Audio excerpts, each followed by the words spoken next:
Kingston turning heel. Probably not. But bear with me on this one because nothing happened on this SmackDown. I needed a good title, okay? I am Chopper Pequenel and I am joined by Dave, just Dave. Dave, not Meltzer, the friend. He's got lots of names now. So many names. And this is WrestleTalk Live. Please give us a like and a subscribe and get in your super chats as we'll be going through those later in the show as well. But to kick things off, also we should mention as well, we are sponsored on this episode by Beer 52. Lovely. Air horns, etc. If you go in the description below, if you're watching this on catch-up, you can find a link to Beer 52 and you can get a free case of craft beer. You get 10 beers and all you have to do is pay for shipping, which is less than $5, and you get 10 free beers. There is literally no downside to this. Literally zero downsides. Go in the link in the description and you can find Beer 52. Also, we are live not only on YouTube, but on Twitch and on Facebook. So hello Twitch, hello Facebook. Hello to those universes. Welcome to WrestleTalk Live. So, let's get into this talking point. So, yes. Kofi Kingston is probably not turning heel, but I needed a good title, okay? Yeah. Give me this one. Nothing happened on this show. So, the New Day are getting ready for their match later on the night on SmackDown. Yes, they're having a little sing-song. Having a little sing-song. They're having an 8-man tag match. They're teaming up with Heavy Machinery to take on the Revival and Rudolph, the Red-Nosed Tag Team. It's just the best name for a tag team. I love that tag team name. So the New Day are there, just like singing a song. Biggie saying he doesn't want children or something. Yeah, they're jamming out. He's got a really lovely baritone. He has a great voice. And they're having a good time. In comes Tucker from Heavy Machinery, just plonks a table down. And he says, you know, at Crown Jewel, we're going to be in the largest tag team turmoil match, which is, lest we forget, the largest tag team turmoil match to determine the World Cup of the best tag team in the world. I think that's the official title. You're just going to, get things that are more and more words now. Last time it was the Bayley Buddies. Yep. This time it's this abomination of a title. title. Wacky waving inflatable on flailing tube bend? That's the one. Yeah. This time it's this monstrosity of a title for a title with 18 words in it. Where does it go from here? I don't know. It's going to be the largest tag team turmoil match to determine the World Cup of the best tag team in the world at the international event known as Crown Jewel. In Saudi Arabia. In Saudi Arabia. No, they never mentioned that. Oh, no, of course not. Where's this event taking place? Who knows? Anyway, somewhere. Tucker comes in and he says, at Crown Jewel, we're going to be taking part in the largest tag team turmoil match, etc. But tonight, we're going to be teaming together. So I thought we'd try and build a little bit of camaraderie, and we'll try and lift your spirits, Kofi, from losing the heavyweight title, which was great because that's the first time that's been mentioned since he lost the title. It's just not been mentioned on camera. We've spoken about this before, and I wasn't expecting it to come from Tucker.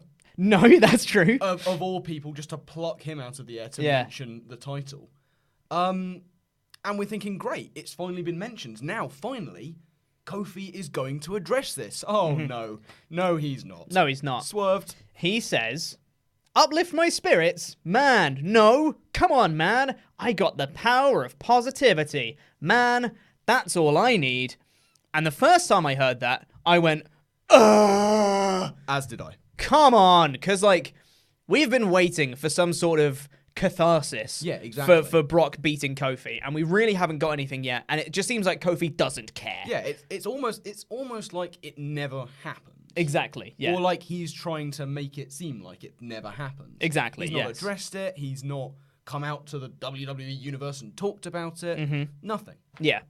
But then, I went on Reddit. I went to the Squared Circle on Reddit, and a few people have pointed out that Kofi squeezed the pancake, and I was like, say what? How is that relevant? So I went back and watched the clip again, and actually, this might be a really subtle moment from Kofi. Credit to WWE, if this is what they intended, this could be an amazing little tease of what's to come. If this is what they intended, then I will be lost for words. I will eat your hat. I'd rather you didn't. I like my hat. It's been said now. It's canon. I have many. I can give you a spare. It's fine. Cool. So as Kofi is saying that line about uplifting spirits, I don't need it. I've got the power of positivity. He's got pancakes in his hands because that's what he does. As he's saying it, he clenches his fists, squeezes these pancakes into tiny little pieces, like really like white knuckling his fist. As he comes in, he's really squeezing that as he's saying the line. So you could read it as he's just saying it, which is what I thought at first. But you could read it that he's got this kind of internal struggle and he's not addressing how he's actually feeling and he's masking the anger that he's got. He's just saying, oh yeah, power of positivity, I'm fine, when he's not fine. So maybe this could be leading not necessarily even to a heel turn. It just fits on the title better. Could be a heel turn. It could be him leaving the New Day. It could be him just kind of rethinking about his character. It could be lots of things. But I thought it was a really, really interesting thing to point out because I was like, I didn't even notice it at first. That's how subtle this was. And it's not the kind of thing we've seen from them. Like, yes, it could be just a kind of, I'm hyped up, etc. Thor, another kind of deal. Another! Yeah. Yes. But we haven't seen, I never thought I'd say this sentence in my life. We haven't really seen the New Day squishing their pancakes before. Yeah, that's true. And they're pretty sacred. They flipped out when people have like thrown over. When people have like thrown over their tray of pancakes, they've been like, guys, they're my pancakes. They're sacred. They throw them out with their whole, and this is like, I don't want to pay too much credence to it. I know. I really don't want to believe it. In my head, and every single time the New Day come out, I'm going to be zoning in on the pancakes. Yes, I'm going to be zoning in on Kofi. It's like, what's Kofi doing? Is he smiling? On his hands. And on his hands, yeah. So I don't know where this is going, and realistically, I don't think this means anything. Realistically, it's not going anywhere. Realistically, it's going nowhere. And even if it was going somewhere, that doesn't mean it's going to be followed up next week. Of course. So I don't think there's actually that much credence to be lent to it. However, I like speculating. I love a bit of speculation. Yeah, and I enjoy speculating about it. So if, let's say that this is Kofi bottling up his true feelings, he's really angry about losing the title. Yeah. And maybe he holds some sort of resentment to the power of positivity because it's not working. He can't just be positive. He lost the WWE Championship that means so much to him. Maybe he wants to leave the New Day. Yeah. And he go it alone as a single star. I mean, he's the one that won the WWE Championship. He's the one that had Kofi Mania. He's the one that wants to go back and find that single success that he never had properly until the WWE Championship run. And then maybe just leaving Woods and E as their own tag team. Not necessarily turning heel, but just being like, guys, I can't do this positivity stuff anymore. It's just not me right now. And he goes away for a bit, finds a new character, comes back as like this new single star. I think that'd be cool. It'd be a nice take on it. It would be a really nice way to make the Brock Lesnar squash mean something. Yeah, it finally gives it some kind of meaning. And you could almost then forgive the lack of attention it's been paid since it happened. Exactly. Because then it would make story sense. Exactly. He's deliberately been not paying it any heed because, my friends are here, they're being positive, I need to be positive too. You know, push it down. Push it down. Push down Don't the address feelings. the feelings. Yeah, exactly. I mean, and I think there's a lot of people that can relate to that feeling a lot. Yes, absolutely. Of just bottling up your feelings and not talking about it. It's one of the most common things, especially with like mental illnesses and stuff, and not talking to your friends and not seeing, therapists and all that stuff. I'm not saying it's as deep as that, but just in general, that feeling of not expressing yourself and not opening up your feelings is something that a lot of people could relate to. So that could make for a really sympathetic babyface for Kofi, and not necessarily a heel turn at all, but just him just being like, I can't open up about my feelings. Everyone's like, I feel you, man. Yeah. I feel you with your feelings. Poor choice of words. Anyway, but yeah, or this could be a heel turn. This could be him holding resentment against Biggie and Woods for not like addressing the loss, for them not, at least I'm sure in real life they have addressed it and spoke about it. But I think on camera, they've not spoken about his loss at all. They're just like, oh, that happened. Power of positivity. Yeah. So maybe Kofi is holding some resentment to them, and he's going to almost take it out on them. And indeed holding resentment possibly to the rest of the locker room. I remember when he was getting there and fighting his way in the background, so many people in the locker room supporting Kofi. Yeah. Where, maybe holding resentment to them for not trying to help him. Yeah. Yeah, there's a lot of different ways this can go. Yeah. And almost none of them are going to happen. Of course. But like, I think it's one of the best talking points of this show because nothing happened, but also it would be an interesting talking point even if this was a jam-packed show because this is something that's subtle and good storytelling, which is something we don't see very often in WWE, which is one of the main reasons I find it so hard to believe that's what they wanted to do. Exactly. But if they did intend this, massive credit to them because this is really, really interesting. If they follow it, if there's a little something next week, and you see Kofi just like smiling power positivity, and Big E and Woods walk off, and he just goes, I'm gonna be like, oh yeah, it's the thing, it's happening, we it's are happening, going it's to happening. be all over it. Oh yeah, all over it. And then we'll be like, I told you so, etc. For all the people in the chat that are saying clickbait, etc. It has a question mark. It's a question. We're speculating. That's the point. Anyway. Hold my bags. But yeah, and then the rest of the segment, Kofi says that line, and they're just like, we're having fun.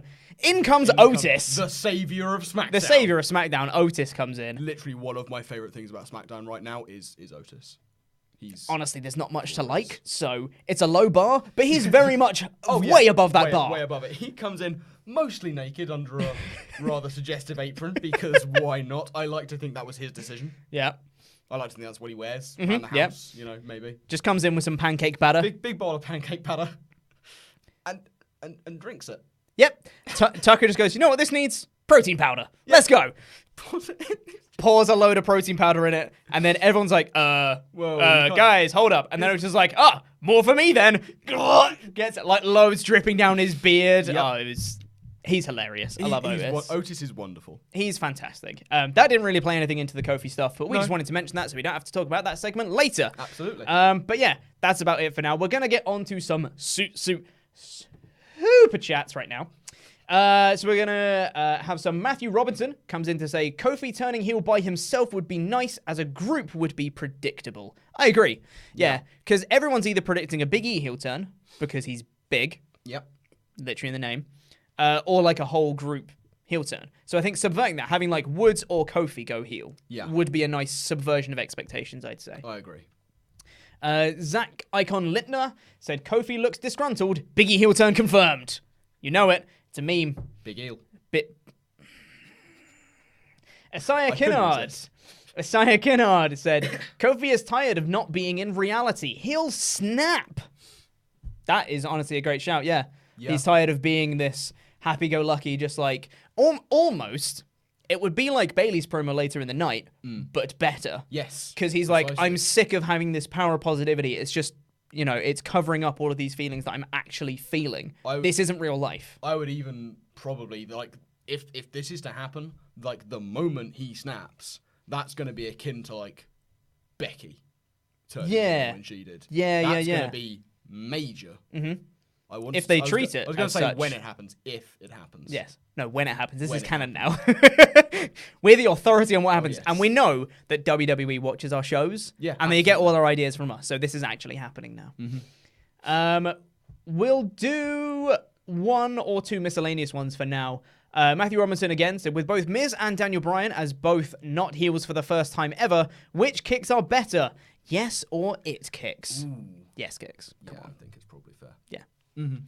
And then Mark Flay just says, glad I quit after the Brock S word and the Hell in a Cell S word. AEW all the way. Thanks for watching so I don't have to. Honestly, don't blame you. We are taking this bullet for you, my friend. Oh, yeah. Very much so. And please keep watching our content. It helps. Please. Thanks. That'll do it for now. Let's get on to the main show. So, the show opened up with a pre-announced match of Roman Reigns versus Shinsuke Nakamura for the Intercontinental Championship. Yeah. This match came out of nowhere. Yes, just from nothing. Let's kick off the show with a title defense. Yes. Which is cool. Yep. Also, Nakamura's been feuding with, like, Ali.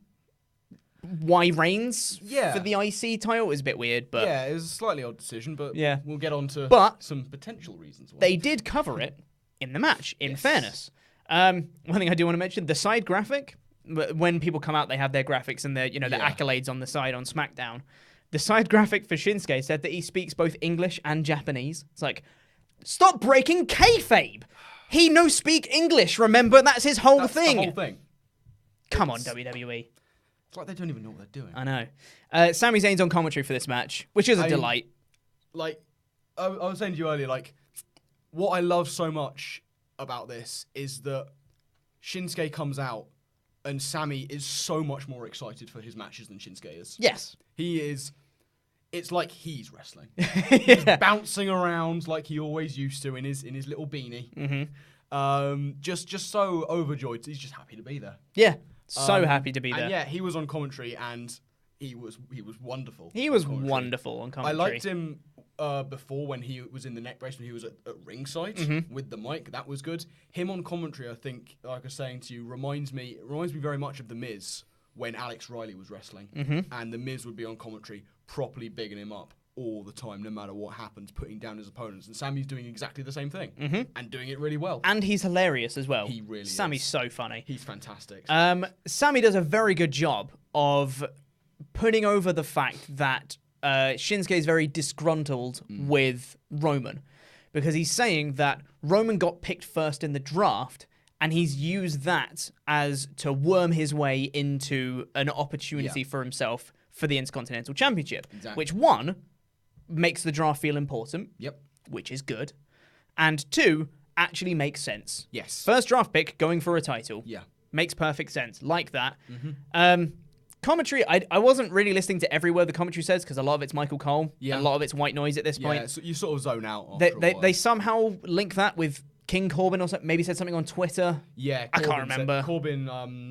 Corbin had words with Reigns on social media about, he was saying like that Roman would be sorry for what The Rock did to him, because The Rock and the Roman.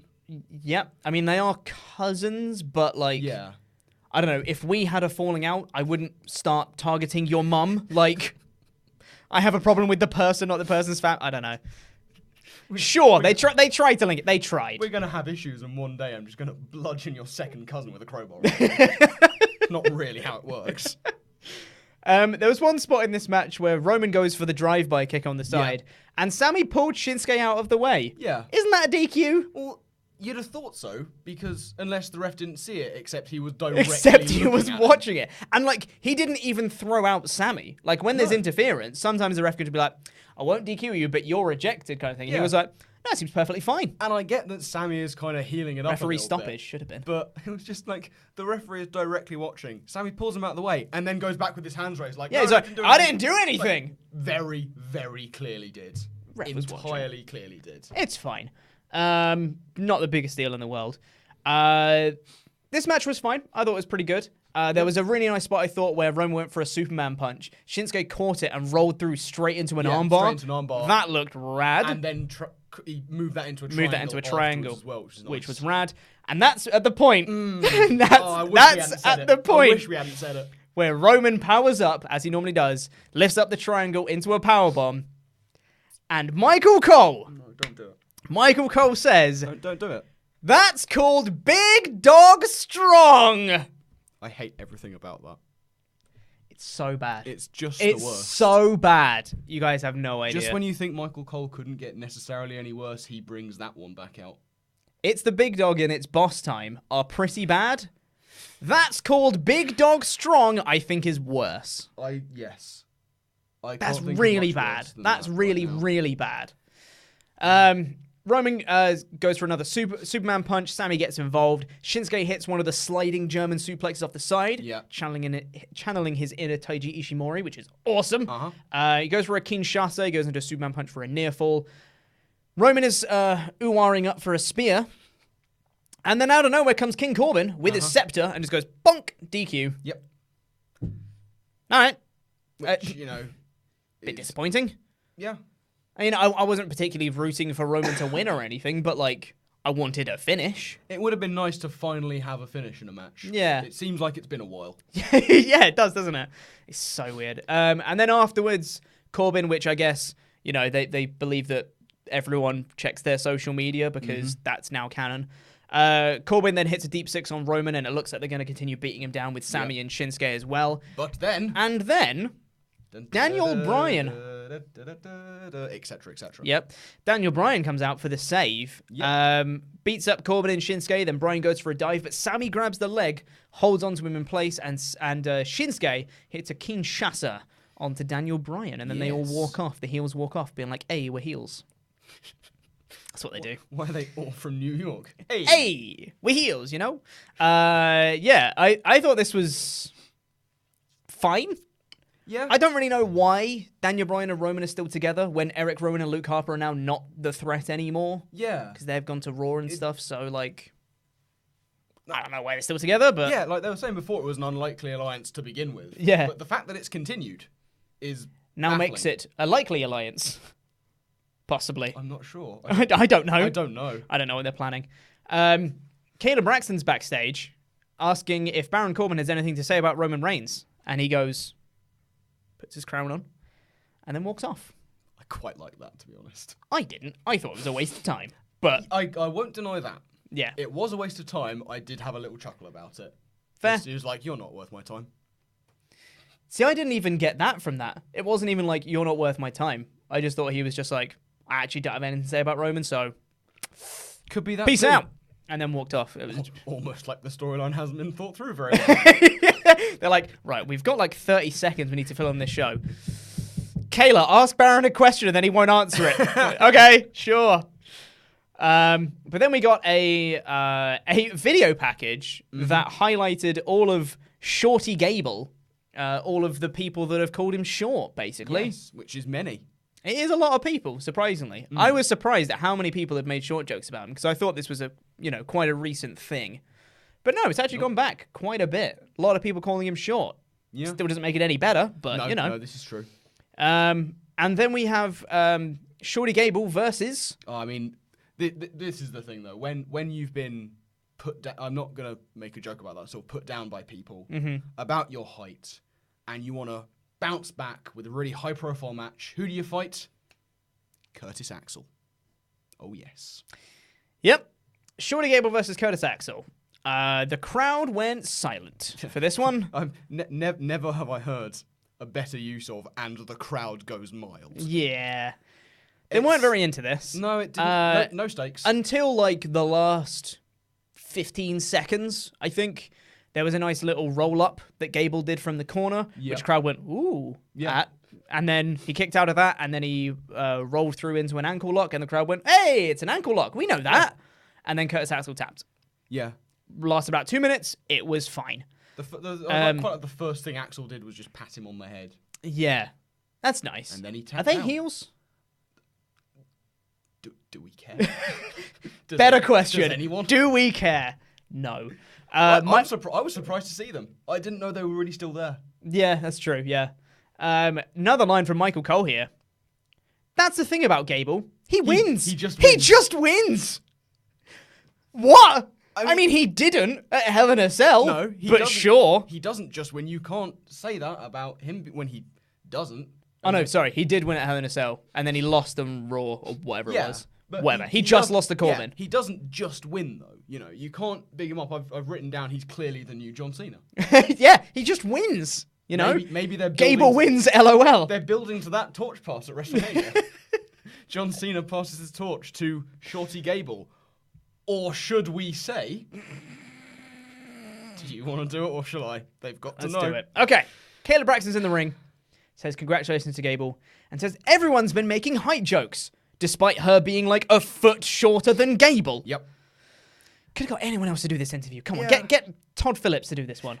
It's quite a nice sort of heartening pep talk from Gable.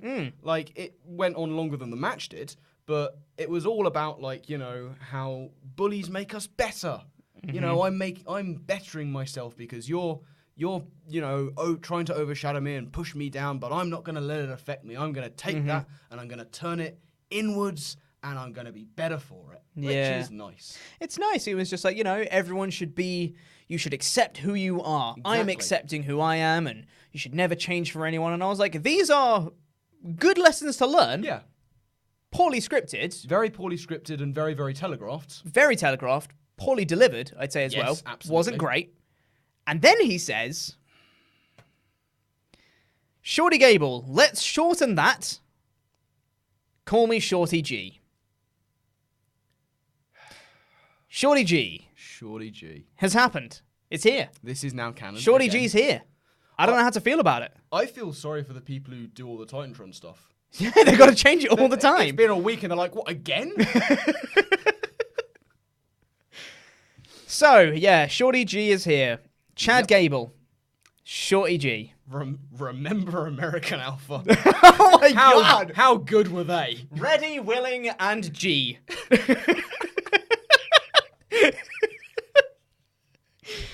Oh, it's bad. They really can't do the Gable chants anymore. Just No. G. G. G. God, it's bad. I don't like Shorty G, but hey, hopefully this will get him over. I don't think it will. Yeah. Next, we get an old man using technology. We've got Hulk Hogan on Skype, everyone, with a poor connection. And he's from Florida, which looked like a WWE set in the background. Unless his living room looks exactly like the merch tables they use. I could believe it. Yeah, true. Could totally believe it. And they get an announcement. They're saying that obviously Seth Rollins has been pulled from Team Hogan, which was announced on Thursday, saying that he has to focus on Bray Wyatt because he's got a Universal title match. And he's saying, you know what, brother, etc. Shorty G and Ali are going to be on Team Hogan. Good to know. Okay. Grand. Cool. Sure, why not? And he said there's going to be a new team captain announced by the end of the show. And I wrote here, which will probably be Reigns. Yeah. Who else is it going to be, really? If they're replacing Rollins, who do you think it's going to be? Yeah. This was a bad segment. Yeah. I'm really not invested in Hogan ever anymore. No, not at all. He said brother 4 times in his first 2 sentences. I counted. Okay, cool. Yeah. Brother. Many times. I stopped counting when I got to 4. Yeah, fair. There were others. Yeah. I still can't believe that's a match that's actually happening. A Crown Jewel with Team Hogan, Team Flair thing. It's crazy. But yeah, Shorty G and Ali are on Team Hogan. Good for them. Good to know. And then we get the 8-man tag match of the New Day and Heavy Machinery versus Revival and Rudolph, the Red Nose Tag Team. Yep. This is absolutely a pet peeve and a nitpick that I'm about to make, and I know I nitpick a lot. This one I think is justified. So, it's not even this match. I'm coming to it later. I'm getting way ahead of myself. It's a different match entirely. You're advanced nitpicking. I'm advanced nitpicking. I'll come to it later. We'll get there. I'll get to that bit later. But a nitpick nitpick is coming. Onto this match, the actual match we're supposed to be talking about, Pete. I'm sorry. Getting ahead of myself. Otis's dancing to the trombone is kind of disturbing. A little bit, innit? There's altogether, for a man of that build, with, the whole no neck and his arms always out, like he's carrying sheep under each arm. Yeah. Altogether too much thrusting. Big fan of Otis. Name your sex tape.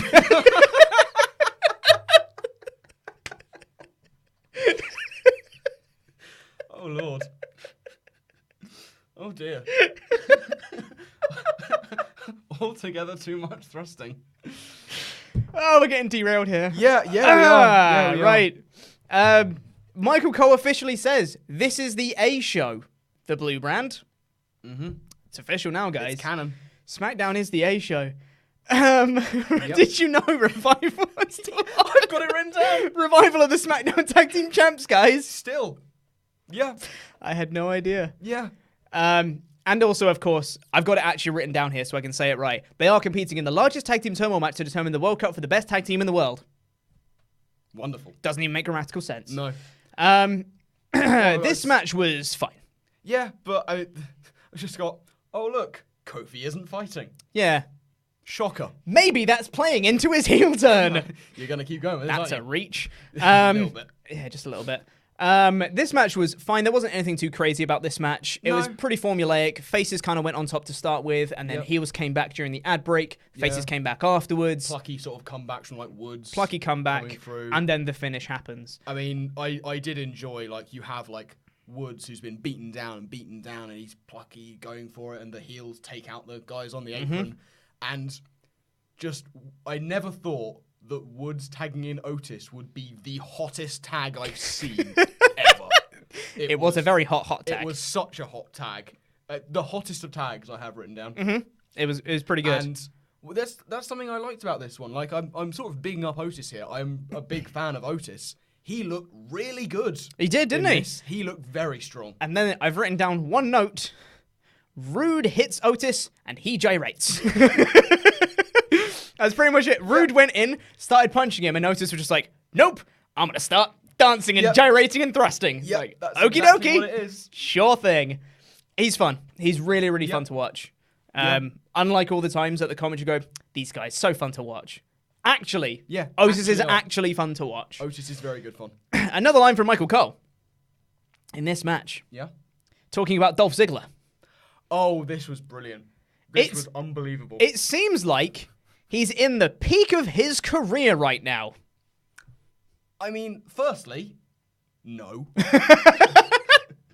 And secondly, he had just listed off a massive list of his former and better accomplishments than being where he is now, which is not a champion. Former 2-time world champion, former Mr. Money in the Bank, former tag team champion, former IC champion, former US champion. Think of him in the peak of his career right now, teaming with Robert Roode, losing to Heavy Machinery in the New Day. Yes. Good job, That Cole. is peak WWE career. Yep. Right? Good job, Cole. Otis hits a caterpillar, which was fun.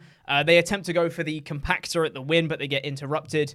Otis manages to put Dawson in a suplex position. Big E makes a tag, takes Dawson from the suplex position onto his shoulders. And Nudie. Name your sex tape. Why?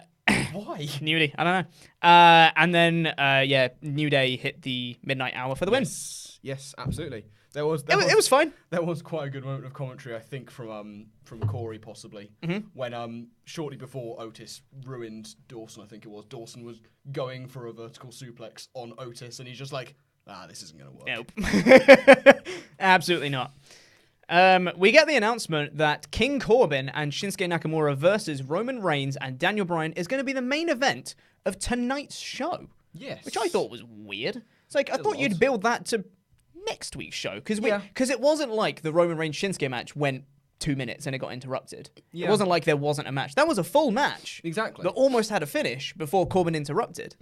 So I'd say I probably would have put that next week because then you have 2 Shinsuke Roman matches in the same night, which I feel like is a little bit of overkill. But especially since Seth has to be removed from Team Hogan because can't do 2 matches in one night. Can't do 2 matches in one night. On the same show as these 2 have 2 matches in one night. Admittedly, I will say, it's got a match against The Fiend. So hopefully that means that's a big match. That's a match that's going to be taxing. So, rather than a match against your Intercontinental Champion, which won't be taxing at all. Hopefully, a taxing match, and hopefully, unlike Hell in a Cell, not taxing to watch. Yeah, ideally. Yes, it was. Kayla Braxton was the star of this show. She was all over the place. Yeah. She's backstage with Daniel Bryan. She said, how does getting beaten down affect your mindset? And he basically just said, it doesn't. Yeah. Been beaten down loads before. I'm going to go beat people up. Yeah, fair. I will respond to that with... Can't argue with that. Yep. We got a video package for Ali. Yes. Which is good now that he's on Team Hogan. It was fine. Him being on Team Hogan wasn't addressed. Yep. Really. He just... Commentators just kind of went, oh yeah. Yeah. Oh, Ali's on Team Hogan, guys. He's just there for about a minute and a half or 2 minutes or something. It was fine. Yeah. We then get MizTV with Bayley and Sasha Banks. Yes. It was just to be for Bayley, but then Sasha Banks came with her. New entrance music for Bayley. Yeah, we probably get to hear it. Yeah. What did you think of it?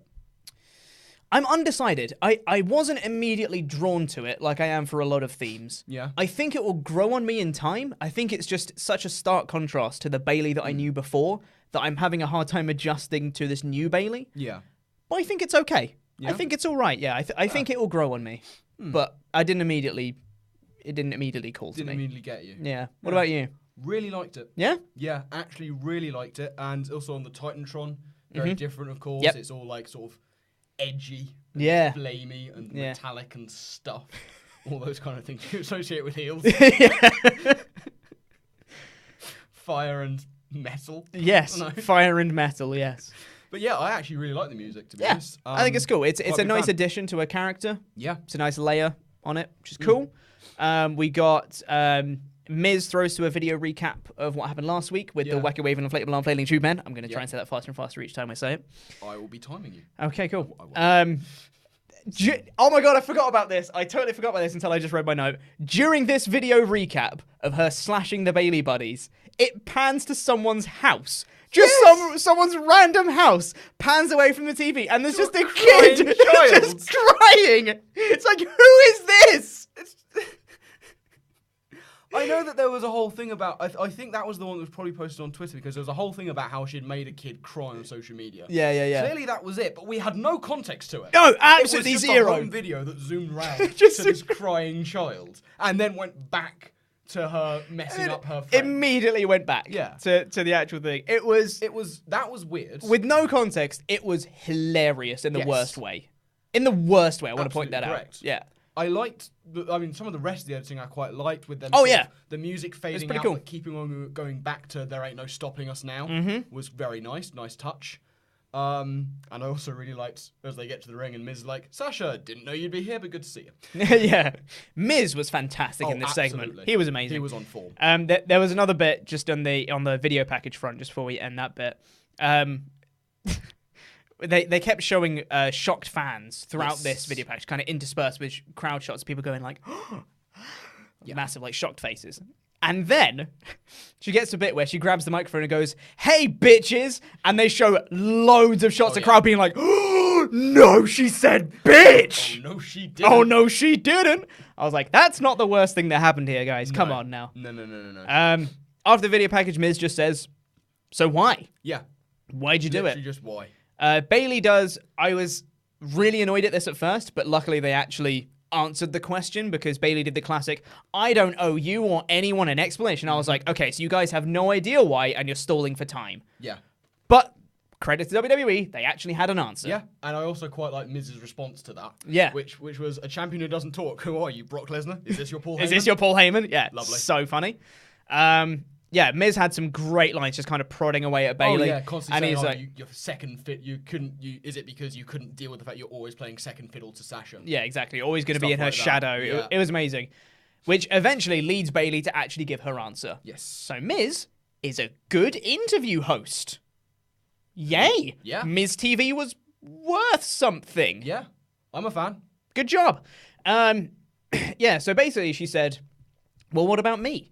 She said, I was giving out all these high fives and hugs, and all they did was take. No one hugged me back when I needed them. I lost my title at Hell in a Cell. I was there crying. Who was there to help me? No one. It's like, Sasha Banks is right next to you. Yeah. Come on now. That's what I was thinking. It's like, surely, Sasha? Sasha was there, probably.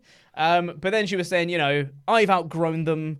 I don't need you guys anymore. It was a kind of a classic, like, you people promo. Very much like that. But I guess it made sense from her character before, was very much focused on the crowd and, inspiring people, etc. Yeah. And then she goes, oh, you guys want some inspiration?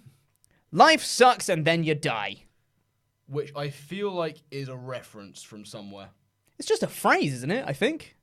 It could well be. I feel like it's just a phrase that people have. Life sucks and then you die. It's just like a pessimistic phrase that some people use. And like, it fits for the character. Yeah. I don't know how I feel about her saying it, but I guess it works. This was good, I thought, overall. Creative looking at this going, can we do this with Kofi? Kind of similar to what we're speculating. Copy. Paste. Can I copy your homework? All right, but make it look a bit After she said that line, the crowd went, ooh. And that brought out Nikki Cross. Woo! Who... Sorry, I'm excited. He's a big fan of Nikki Cross. We'll get into that in a second. Nikki does a cheap pop, which I really, really didn't like. Good. I'm here in Indianapolis, Indiana. Actually did a thumbs up and a big cheesy grin. Not great. God. And then she says, the time for talking is done. The time for action is now. And she'll give Bayley a hug after the match. All right. Hugs don't really sound threatening, however you use them. Yeah, I know. It didn't work. Yeah, I know. It didn't work, and it could have been so much better. But Yeah, poor scripting. What can you do? Yeah. She tried, bless her. Mm-hmm. That brought out Dana Brooke. Oh, she has one of my least favourite phrases. Flex appeal.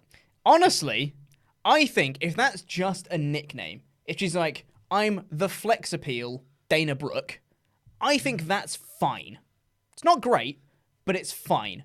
When she's like, I'm going to bring Flex Appeal to this match, that's when I'm like, okay, you lost me. Yeah, and when she's saying it to the crowd and everything, like, show me Come Flex on, guys, flex! I'm like, no. We don't really want to. I'd rather not. We're fine as we are.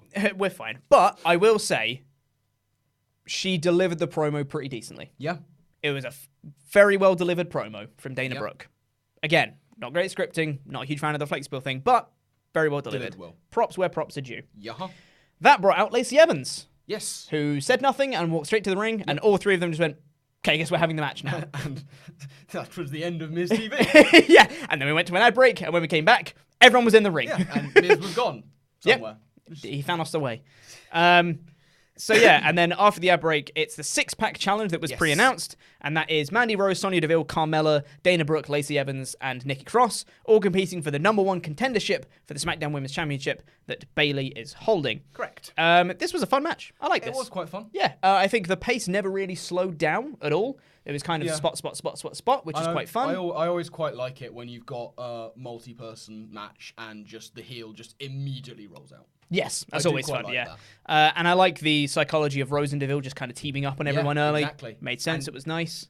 You always have in the back of your minds, because, the commentators will not stop talking about it. Mm-hmm. This is a six-pack challenge. It's only one winner. It's everyone for themselves. Yep. And obviously, Fire and Desire. Fire and Desire, They're just teaming. And you've always got in the back of your minds, I don't actually think it happened. You've always got in the back of your minds, only one of them can win. Exactly. Turn on the other. Yeah, it never happened in the course of the match, which is good. You don't really want that dissension between if you're going to keep them together. Yeah. But then they had probably the best spot of the match happened in the ad break, which they showed us afterwards, which was a big kind of six-person triple suplex spot, which is fun, but we didn't really get to see it until replay. Which was unfortunate. Yeah. But then they did have some cool spots. They had like Dana Brooke taking out two people. Carmella did a big dive onto people. Nikki Cross did a big dive off the turnbuckle onto a load of people. Nikki kind of used Carmella as a torpedo. As a battering ram. Yes, yeah. and then jumped on everyone. Which was fun. Yeah. Then we got like a load of signature moves in the ring. There was like Code of Silence from Carmella. Yep. Mandy Rose hit a running knee. There was super kicks from Carmella as well. Lacey Evans hit a woman's right. I used my left hand when I said women's right. Come on now, Pete. And then after that, Nikki hits a swinging neck breaker onto Mandy Rose for the win. Nikki Cross, new #1 contender for Bayley. I have decidedly mixed feelings about that. Expand. Because I am a big fan of Nikki Cross as a wrestler since the days of NXT, where she was great. As part of Sanity, wonderful. On her own, when they moved up and she didn't, wonderful. Then she moves up and she was part of Sanity for a bit, which obviously, they're doing well. And she kind of got shunted down to the mid-card stuff. She had her wild moments. And then teaming with Alexa Bliss was great. But it's diluting her. I think we talked about this earlier. It's diluting the crazy.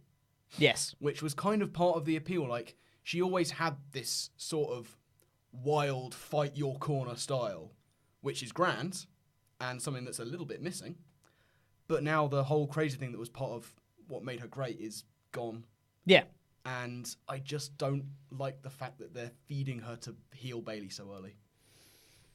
I don't mind it. I think Nikki Cross is a solid first feud for Bayley because I think Bayley has more, not necessarily more to offer because I think Nikki Cross is fantastic, but I'd say I think Bayley right now is the bigger and hotter star than Nikki Cross. True. So I think Bayley needs a feud where she can cement this character in and get across her new heel persona.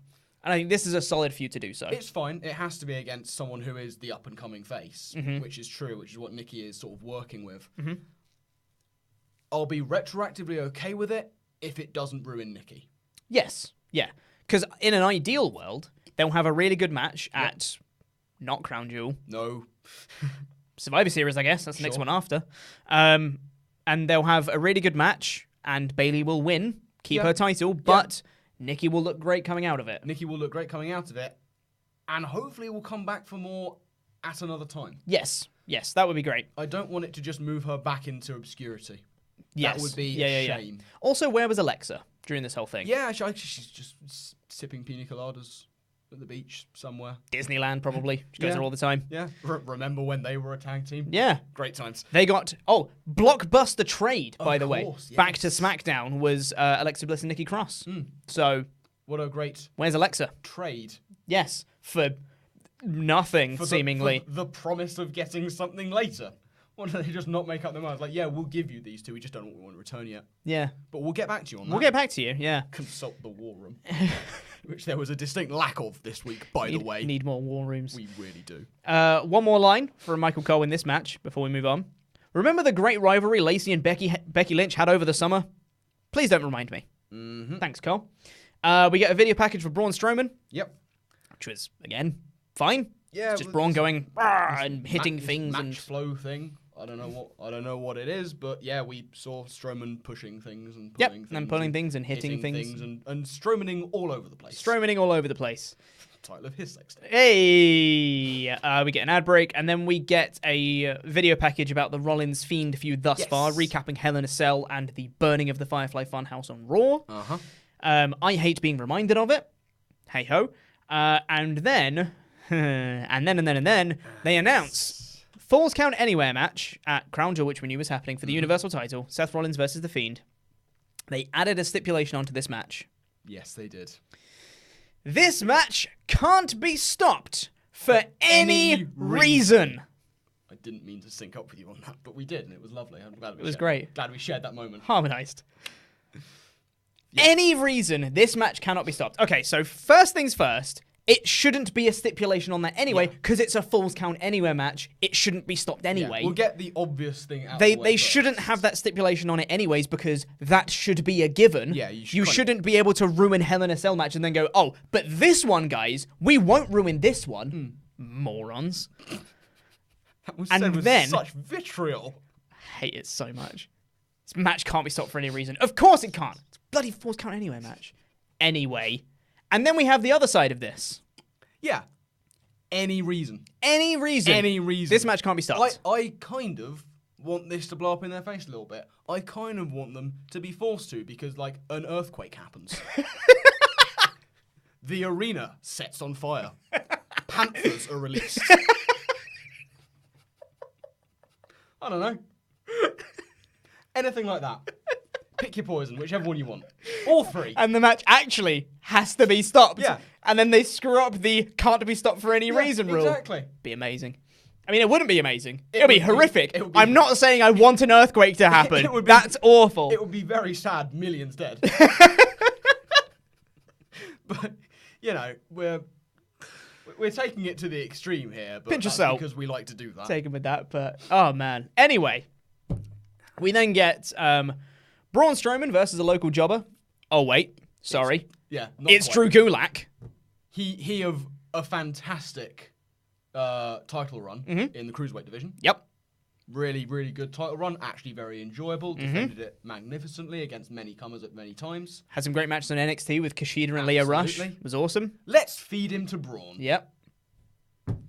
Let's make him a comedy goof and bring back his PowerPoint presentations, which are long gone.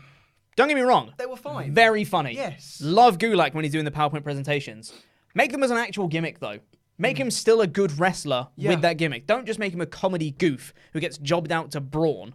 Because he's great. Drew Gulak's fine. He's fantastic. He's better than fine. I don't know why I said fine. Great. But then the match starts and Gulak goes, hey, I'm a wrestling historian. And I know that if you go into your match... A preeminent wrestling historian. Preeminent wrestling historian. And he says, if you go into your match with Tyson Fury at Crown Jewel and you do your normal thing... Literally did that. It was amazing. That was quite fun. And he said, Fury will knock you out. Yeah. Don't do that. And he said, look, I've made a 345 PowerPoint presentation, 345 slide PowerPoint presentation of how you can beat Tyson Fury. Take a look.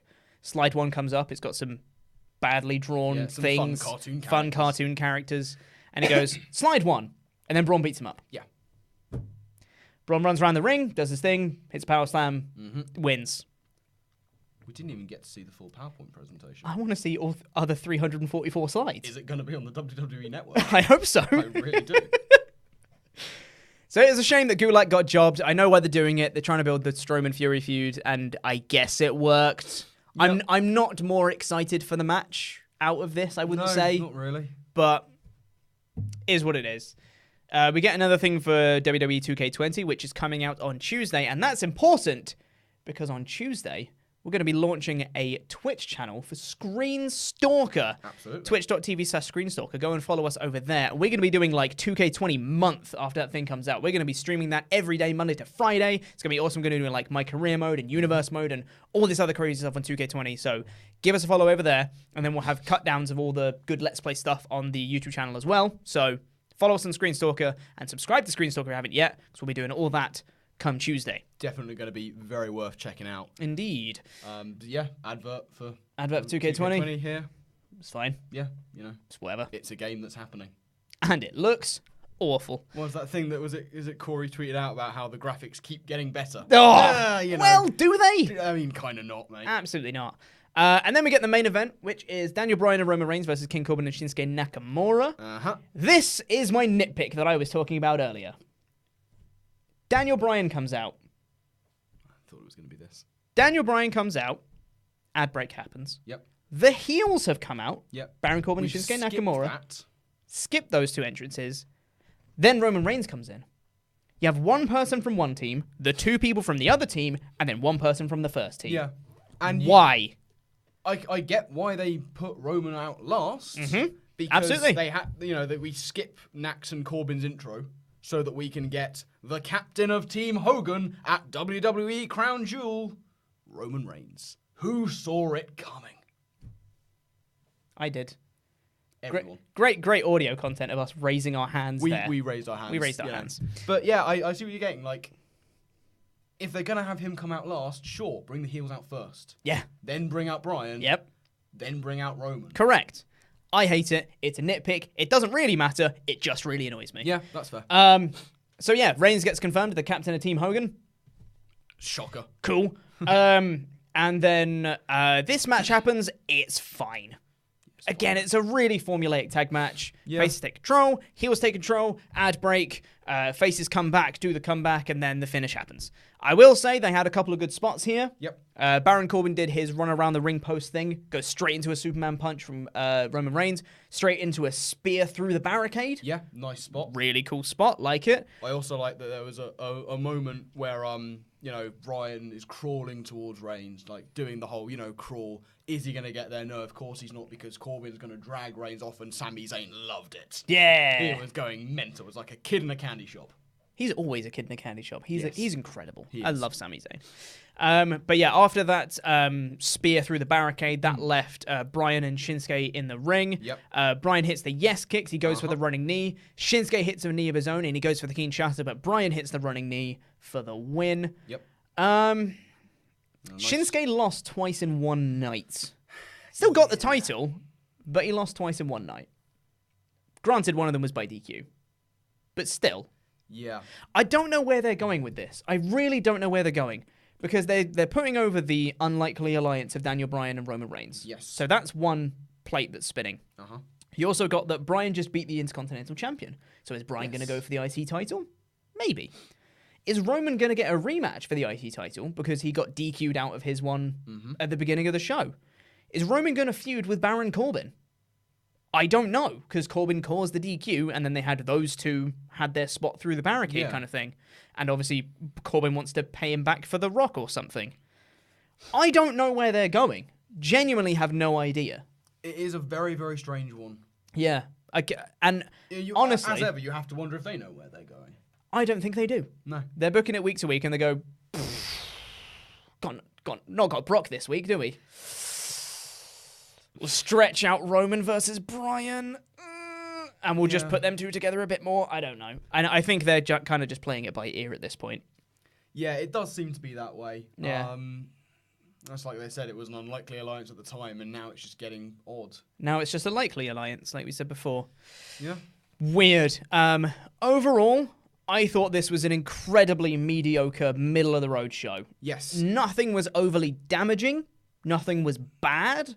But nothing was good, I'd say. Nothing was overtly good, other than Otis. He's great. Otis is fantastic. And Sami Zayn is awesome. But Sami Zayn, and then it's kind of sad that the next best thing was probably The Miz. Yeah. On MizTV. Yeah, that is actually true. And they're all really minor parts of SmackDown. That's the thing. The big matches and the people that we saw the most and the longest things that happened were all very kind of mediocre. And I mean, Nikki Cross as the number one contender is fine. It's better than most of the other ones that could have happened. However, we have seen that match quite a bit lately, granted with the face and heel dynamic swapped. Yeah. So I'd rather have a matchup that we hadn't seen before, but that's fine. Aside from that, there really wasn't anything on this show. It was really quite disappointing. And I'd say that even though SmackDown feels kind of bright and colourful and fresh and new, it feels really lifeless. It feels really boring. It's quite bland. You're kind of watching it and you just sum it up with just, Literally, I say in my edited review that's going to be going out later today, I sum up the whole show with, just a shrug. Shrugged, yeah. Like I don't know what to say about it. Overall, it's disappointing. It's sad. It is, and I really wish I enjoyed the show more, but it was just kind of boring. Yeah, there wasn't much to it. There's only so much time you can hold on to hope that these little things that you pick up on, the little things that are quite good, are going to go somewhere. Yeah. I mean, the fact that we've had to say that Kofi's turning heel. Deep dive into some pancakes. Yeah. To try and God, find that sounds something. fun. I want to deep dive in some pancakes. Big room full of pancakes. Yeah. Like Donald Duck diving into the gold, but it's pancakes. I think you mean Scrooge McDuck. Thank you very much. I've never seen them in the same room. But yes, I did mean that. Yes. Overall, I gave this show a SmackDowner, a 2 out of 5. That's fair. It was boring, I'm sorry. But that's going to do it for the main show. Let's get in to some Super Chats. Let's see what you guys are saying. So we've got a few about Shorty G. Yes. So we've got Zach Icon Lindner said, can we still call him Chad and ignore Shorty G? I'd love to, but I feel like the commentary is going to hammer it home a little bit. Yeah, I think they are really going to hand this up. Yeah, for sure. Can they shorten it even more? G-Man? SG. SG? Now, all we need to know is his middle name is M, and it begins with M, so then it just comes SMG. Turned into a submachine gun, it'd be great. Dear. Dina Seasai said, not sure how I feel about this whole Shorty G deal. Me neither. Neither are we. Yep. We're really quite not sure about it. That wasn't words. Quite not sure. It was close. But made about as much grammatical sense as the largest tag team turmoil match to determine the World Cup for the best tag team in the world. You're getting very good at that. Thank you. Justin Thomas said, to be fair, they told us Shorty G was happening. Doesn't make it any less stupid, but they did warn us. They did. And I was really hoping that they bailed. They bail on a lot of things. Yeah. They scrap so much stuff. They bail on things we want to see. Exactly. Why couldn't they bail on the things we don't want to see? But they don't bail on Shorty G. No, you never bail on Shorty G. Terrible. WWE Instagram. This comes from Oblivious Kari. Sorry, said WWE Instagram wrote, Shorty G joined Hogan's team. Yep. Yep, he did. Shorty G and Ali got announced on this show. It was something. Shorty G and Ali just sounds like a little-known mid-90s rap. Shorty G and Ali in the house, etc. Obviously, it would be in the house. In the house, sorry, We're talking 90s here. Come on now, get it together. I'm too white, I'm sorry. Do you want to do the next lot of Super Chats? Yes, we got some stuff about Bayley. Zach Econ Lindner. Yep, that one. I'm still learning these names. Yep, close to you, Mike, please, mate. We want Sting Bayley, but we got Soccer Mom Bayley. Honestly, I'm okay with it. Yeah, I'm okay with like the image thing. I mean, the bob hair is maybe a little bit not particularly heel at times, but you know the whole package together seems to be working. Just give us that finishing move. Give us a new finisher. That Absolutely would be great. Give us the finishing move. Matthew Robinson, I think with Becky and Charlotte on Raw could be a good time to have a Dana Brooke babyface run against Bayley. She is a good in-ring talent. I've heard very good things about Dana Brooke. I will be honest, I haven't seen that much of her. I only saw her when she was quite green back in the day. I haven't seen her recently. And from what I've heard, she's improved a lot. Yeah. I mean, she had a nice showing in this six-pack challenge, actually. She did. She hit a nice swanton off the ropes, which looked really, really good. She's got good aerial ability. She's clearly very, very strong with the flex. Flex appeal. I was about to say flex tape. That's a different thing altogether. Flex tape. That's entirely different. God, thing. That's something, isn't it? Yeah, I honestly, I would have been okay with Dana Brooke winning this match. Yes, and becoming number one contender. Well. Bayley cementing her heel character and beating Dana Brooke. Yes. I'd have been okay with that. Maybe not a Survivor Series, that's a long-ass feud. Yes. But like a mini feud for like 3 weeks or something. Have her beat someone, have a new number one contender for Survivor Series. It essentially would have done the same job as if she beats Nikki Cross. Yes. Similar kind of deal they're going on there. Yeah. The Adnap 2 coming in. Miz was so hard on Bayley, I expected a match. It was so good. What, between Miz and Bayley? Yeah. I'd watch that. I'd watch it. Be awesome. Nice. Be great. I'd love it. 2-on-1 handicap match, Miz versus Bayley and Sasha. Bayley and Banks. Christ, that'd be awesome. We then got some about Crown Jewel. Swaff Daddy Johnny D says, so if The Fiend and Rollins can't stop for any reason, are they going to fight forever? It literally can't stop for any reason. Why did we didn't think of that. Literally. The bell doesn't matter. Doesn't matter. The match can't stop, mate. You won? Tough. Keep going. They're going to be just fighting in every single upcoming pay-per-view. You just see them in the background. Yeah. Just fighting as Dean Ambrose and Baron Corbin go past. That'd be amazing. Dear. Brandon Klug said, is The Fiend winning if the match can't be stopped? Honestly, I'm never getting my hopes up again. No, me neither. I'd love to see him win. I'm going to As would I. assume he's not. No, I'm going to me too. assume Seth is just going to beat him clean and the Fiend is going to die from there. Please no. I know. I really don't want it to happen, but I refuse to get my hopes up anymore because Hell in a Cell ruined me. Timothy Jones says, hey guys, we all know Braun will lose against Tyson Fury, but what happens after? Does he get a push for being a good sport or back to the same Braun? I would say the latter. Yes. Back to the same Very Braun. much back to the same Braun. He's just going to be a little bit angrier for a while. Possibly. I don't even know if they'll do that. They might just drop it straight afterwards.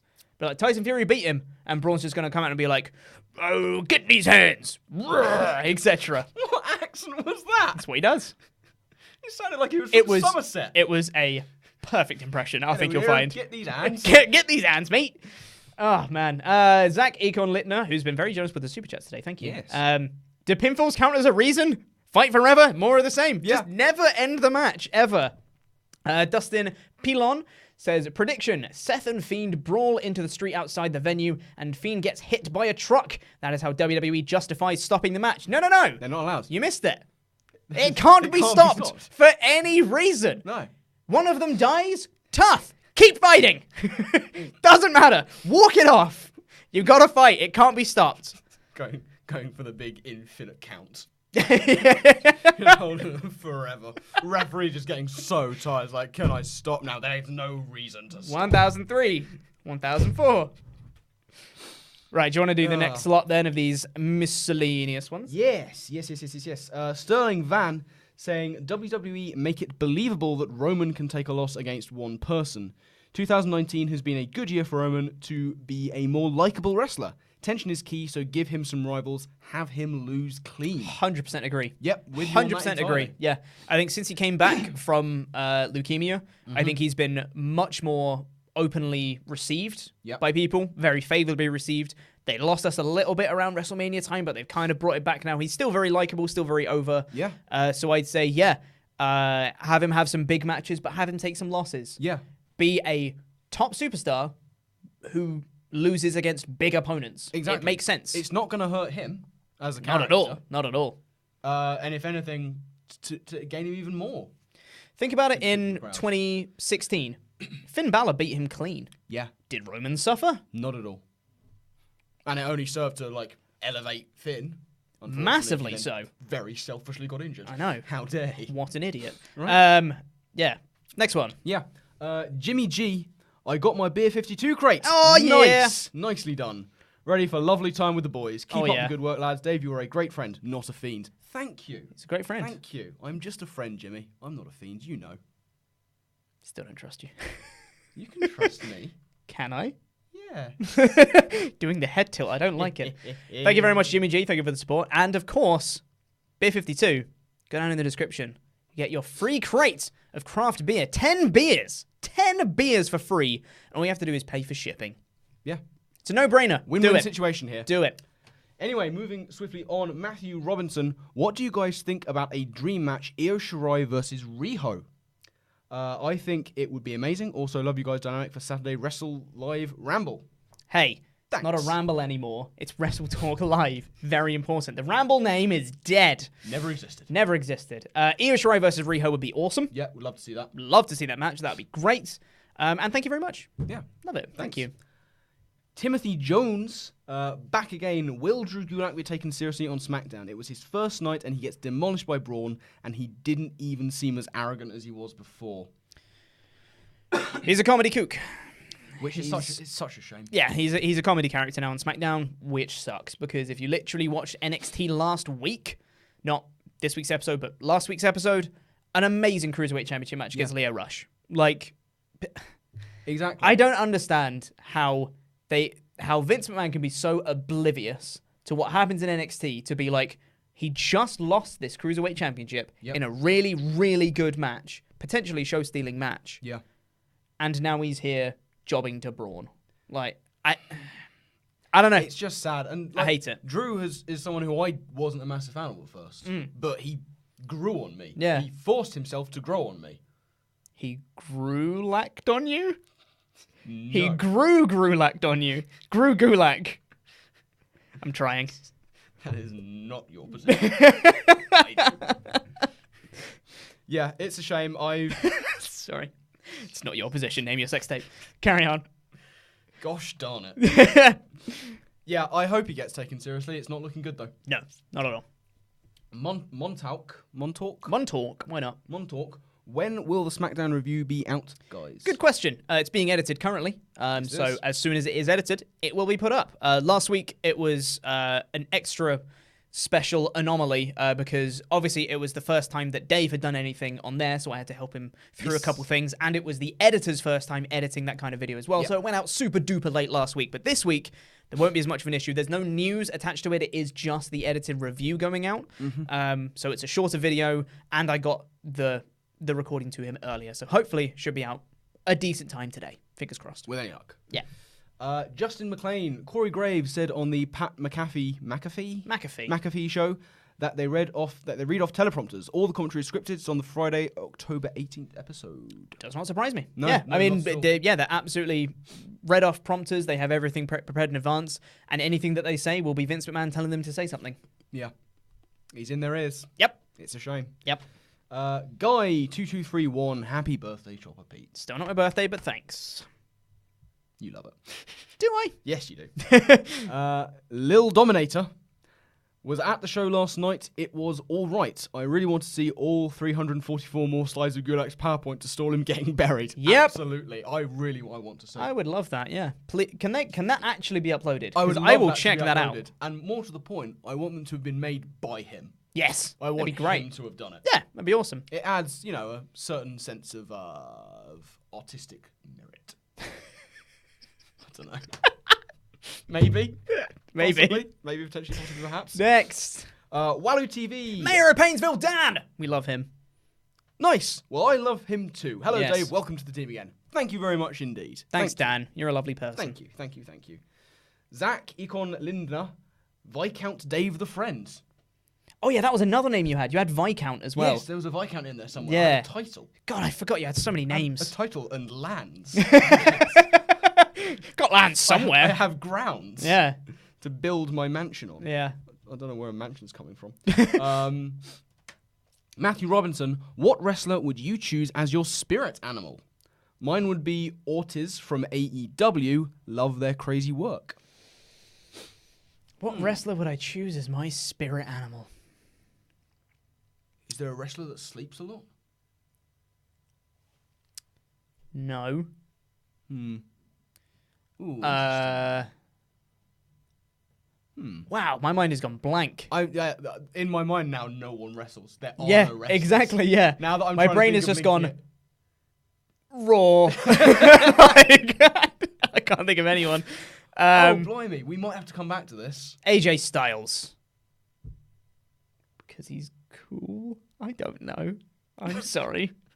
That's a really bad answer. From the follow-up to you saying he's cool has just proven why he wouldn't be your spirit animal. You don't know. We'd get along like a house on fire. Anywho, we've got some new ones that came in after we started reading these. Matthew Robinson and Zach Econ Lindner, you have super chatted a whole bunch, and I feel like it was Matthew Robinson last week as well. Yes, it that was. super chatted a whole bunch. Thank you. You guys are the MVPs. MVPs. Matthew Robinson says, we need the War Room back. I agree. Yes. I need the Fox football robot. Absolutely, yes. It was fun that Luke and Ollie didn't know why it was there. Way to go, Pete, for knowing last week. I mean, it was an NFL robot. That's as much as I knew. I don't know why it was there. Some sort of Fox thing, I assumed. Yeah. We still don't know, really. We still don't have any concrete answers here. I think someone tweeted me saying it's a Fox mascot. Yes. And he's on like every NFL like production. He's always like there in the corner or anything. But like, cool. Why is he on SmackDown? That's my question.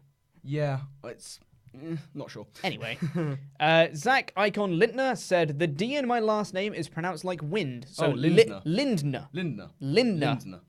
That's hard to say. We'll get there. Promise. We'll get there eventually. Thanks for letting us know. Matthew Robinson said forever match. Seth starts running Fiend pursues in every night, both Raw and SmackDown pay-per-views forever. Yes. They just keep going forever and ever. It's a never-ending match. Around. Braun doesn't want to just run around to the ring. They're going the other direction. It's like 24/7 title shenanigans in the middle of a match, except it's the Fiend and Seth every time. Benny Hill music, obviously. Absolute necessity. Sometimes Curb Your Enthusiasm theme comes in. Be great. Jason Walker says, how do I get beer in the USA? Unfortunately, Beer 52 don't do it in the USA yet. I'm sorry. They're still a small company. They're expanding.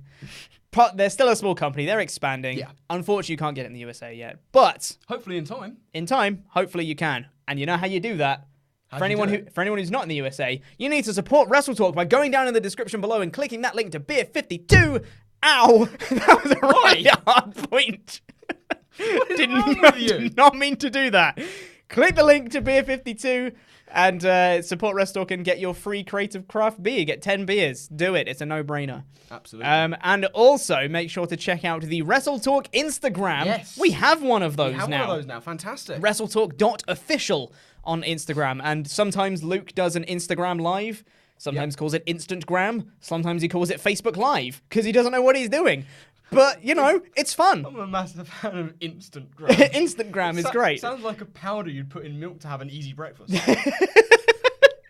Have a bowl of Instagram this morning. Absolutely. But yes, so go follow that Instagram as well. WrestleTalk.official. You get all sorts of fun things. Andy Datson's in charge of it. So, you know, occasionally when he gets out of his cage, that's what he does. Still there for now. Yeah, still there for now. So finally, to end things off, we need to do an extra special thank you. So thank you everyone that super chatted, but we've got extra special thank yous to do to our $25 and above pledge hammers on Patreon.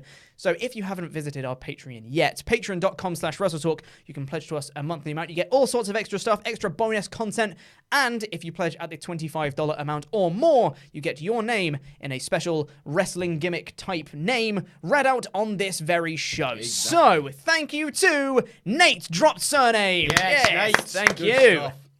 Xandermania Running Wild. Oh yeah. Woohoo! Xandermania. Alex The Rojas Johnson. Well done. Love it. Thank you. Big fan. Marcus, he's got Soul Campbell. It's a football joke. It's a football joke. We love it. Don't have a Shane Cowley, man. Yeah, it's good. It's good. Simpsons reference, like it. Ooh, Roman Sparks. Roman Sparks. Ooh, indeed. The big dog. The big dog. The Titan, Owen Towers. Like Titan Towers. Like it. Yes, absolutely. The real boss, Matt Robinson. It's boss time, everyone. It is boss time. It's boss time. Just incredible Edelheit. Lovely. That Very is, good. Thank you. Just incredible. It is. Salutations, Josh Salome. Oh, yes. That's how it's pronounced. Very good. Love it. Very good. The Jester, Ryan Kester. Love it. Very good name. Very good name. Thank you. Bayley Sting #2 fan. Well, hopefully they like Bayley now. It's as close as you're going to get. Ari, the Boozerweight Feldberg. Love it. Great name. Thank you. The Raven, Chris Alexander. Woo! Love it. Yes, Fantastic. great stuff. The real Ollie Davis. What? I don't think he's real, but thank you nonetheless. Thank you. Real Ollie Davis. Never wrong, Tyler Wright. Hey, very good. Wonderful, good stuff. Thank you very much, everyone, for your support on Patreon, and thank you all for watching this episode of WrestleTalk Live. Make sure to click the link in the description to Beer 52 and get your free Creative Craft beer, and press the like and the videos that have just appeared on the screen if you're watching this on Catch Up to catch up with the latest WrestleTalk things. I've been Joe Pequanell. This has been the friend Dave, Just Dave, Dave Not Meltzer, Viscount Dave, all the names, and that was Ramblin'.